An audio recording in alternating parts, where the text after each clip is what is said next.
Hi, our guest for today is George Friedman, founder and chairman of Geopolitical Futures, a company dedicated to forecasting the course of the international system. And our special guest today is George Friedman, who last time we had George on, we were talking about COVID. I don't know if you remember that, George, and whether it would be or to what degree a threat it would be. And my, oh my, no one really had an idea that it would be as bad as it would. So for our listeners who've not heard of you, right now we're going live on our YouTube channel, The Financial Quarterback, and on iHeartRadio, Spotify, now on Anchor.fm, also wherever podcasts are, Apple, Google Play. George Friedman, tell our listeners a little bit about what got you started in the financial industry, kind of forecasting geopolitical events, and your background for people who are not familiar with your work. Well, I have an academic background with a PhD in government, and I've done work for the government, and I've done work for corporations, but my core interest is geopolitics. And geopolitics is the relationship between nations. Finance, from my point of view, is a subset of geopolitics because what happens within the political system helps shape the economy and vice versa. So my real interest is the way the world is working, the tensions that exist in the world, the way in which economics causes political and military pressures, and so on. So I deal with blood and guts. You guys deal with money. Blood and guts. So let's talk about the blood and guts. What about the blood and guts of the world events? Let's do COVID, then we'll get to Israeli-Palestinian relationships. What about blood and guts? What's going on? Well, COVID was a significant event. Whether it has lasting effect really depends on something that's going on right now. We were all expecting the major problem, economic problem of COVID, to be happening during the COVID crisis or in something the government does. What's happening right now worldwide are shortages that most people didn't anticipate. There's a shortage in steel. Of course, there's a shortage of microchips. There's a shortage of sugar. There's a shortage of chlorine. There's a shortage of many things. So we expected it possible that the economic system would break down during the crisis. What seems to be happening is that it broke down afterwards, or is tending toward breaking down. The reasons are many. One of them is that social distancing really undermined the workforce and what work could be done. And a lot of workers just aren't there. It's not just a question of government subsidizing workers not to work. It's also a question that after a year, people had to get other jobs. They did get other jobs. They started businesses, did all sorts of things, so they're no longer available. And the biggest problem is in the trucking industry. They are way short of truck drivers.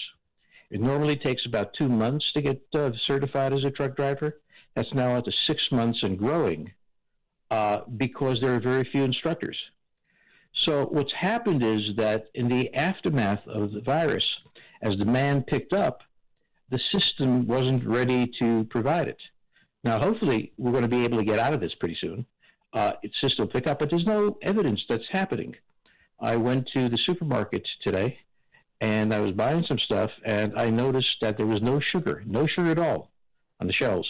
And sugar products like soda weren't available. So where I think we really have to look is whether or not we can climb out of these shortages, repair the system, reallocate labor, and move forward. Because right now, the situation is getting worse, not just here, but in Europe as well. I suspect in China, but who can tell with them, okay? It's a serious issue. No, that's fantastic. So what did we do? A fantastic insight here from George Friedman. If you're not familiar with his work, you should be. We'll talk about his latest book as well. I'm Josh Jelinski, The Financial Quarterback. And folks, if you're just new to his work, you will love his insightful commentary. So George, so what do you think's going to happen? I mean, we have like chlorine shortages. Is that because all these people are, building pools? Why is there a chlorine shortage? Well, there are not enough workers to produce it, not enough trucks to transport it, and downstream from it, the other suppliers of components of chlorine, things of that sort, they're not available to do it. We have a general, the system changed to accommodate the virus. It cut back on all sorts of deliveries and so on. Now it's readjusting is difficult. So just as we always say the marketplace adjusts, it did. And now it's trying to come out of it, and it's having the usual problems. If I were to bet, I would bet that in the United States we would solve it fairly quickly, in Europe a little longer. But that's a bet because I don't really understand. It's very hard to get a grasp of the vastness of the supply chain and the injuries that were done to it by COVID. Do you think this could create some type of economic meltdown? All these shortages, like in chips? Well, I mean, if we're short of everything, sure. I mean, but we're not there yet. I mean, there's plenty of goods and services there, but in certain industries, steel, for example, there's a steel shortage. Much of it comes internationally, much of it comes by ship, and we don't have enough.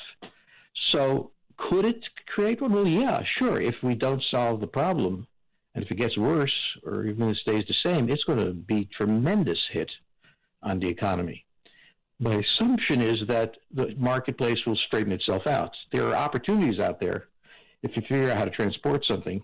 Opportunities if you have products in shortage. There are a lot of opportunities. And my expectation is that entrepreneurs everywhere are trying to figure out how to make some money off of this. So my bet would be that in the United States, we'll pull out of this in a month or two. In Europe, where the regulations are more intense, and the tradition of making do is not recent, they may have more trouble. They're having a lot of trouble with their economy. But from my point of view, you can be very worried about the government spending and everything else, but I'm focused in on what is a geopolitical issue, shortages all over the spectrum, and how quickly we can get over those. I'm most worried about the semiconductor shortage and what's going on with Taiwan. What concerns do you have about that? And explain the problem for our listeners who aren't aware of it. Well, there are many explanations for it, but this is one of many components that are missing from the system. It just happens to be one that's been noticed because immediately its knock-on effect in the auto industry was noticed. I'm most concerned about food. The transportation of food, its packaging, its management, all of this is critical. And so I'll argue that, yeah, we've all noticed the semiconductor issue, and now take that over into a series of household products, necessary household products, and you'll see what I'm worried about. So if something like the semiconductor problem presents itself on a range of essential consumables in the home, now we got a revolution, because that will be absolutely explosive. So we already see it, where we put it, we already see that in the semiconductor industry. We see its effect on the auto industry. We see the effect of the auto industry slow down on other things. Let's just take a look at the whole spectrum. It's happening. Oh, good. So you're not that worried about the semiconductor shortage? That's what I'm worried about all the shortages. Because, yes, I'm worried about the semiconductor shortage. I'm worried about it because it can stop the production of critical entities and employ people. I just look around and see all of these as scary. I mean, the shortage of chlorine has a real significance for the water supply. And there you have a problem. So you can't, all of these have their own unique difficulties, and all of these have their own unique significance. But the one that's getting the headline is not the only one that should be there. And where do you see a food shortage affecting Americans most quickly? I mean, we saw it like a year ago. There was no beef. Where is the food shortage now, or where is that potentiality of a problem? Well, we're moving into the planting system. It's the planting season, and in order to plant, you have to have fertilizer, you have to have the seeds to go there, you have to have the gasoline to power the tractors and everything else. So the first place problem is, what kind of crop are we going to have this year in food? We have a gasoline shortage. We know that. Here in Texas, I'm sure the lads in Houston are going to be pumping away to get it where it has to go. But having the gasoline shortage is not only the hack, it's the broader issue. And so you look at the question of, how are you going to plant if you have a gasoline shortage? How are you going to take the food to the processor? How's any of this going to happen? So each one of these shortages, especially on strategic commodities, poses a problem. Oh, fantastic. We're with George Friedman. George's daily writings, which are very insightful, can be found at geopoliticalfutures.com. Geopolitical Futures is a subscription-based online publication that analyzes and predicts global events and what really matters in the world in an objective way. And folks, if you call us within the next 3 minutes, I will throw in George's latest book. My, oh my, this was written before COVID, and it proved prescient. The Storm Before the Calm, America's Discord, the Coming Crisis of the 2020s, and the Triumph Beyond. Excellent book. We will give away the first 3 copies to those of you who schedule and keep a no-obligation review with us. So call us now, 888-988-JOSH, 888-988-5674, 888-988-JOSH, and we'll be back after these messages.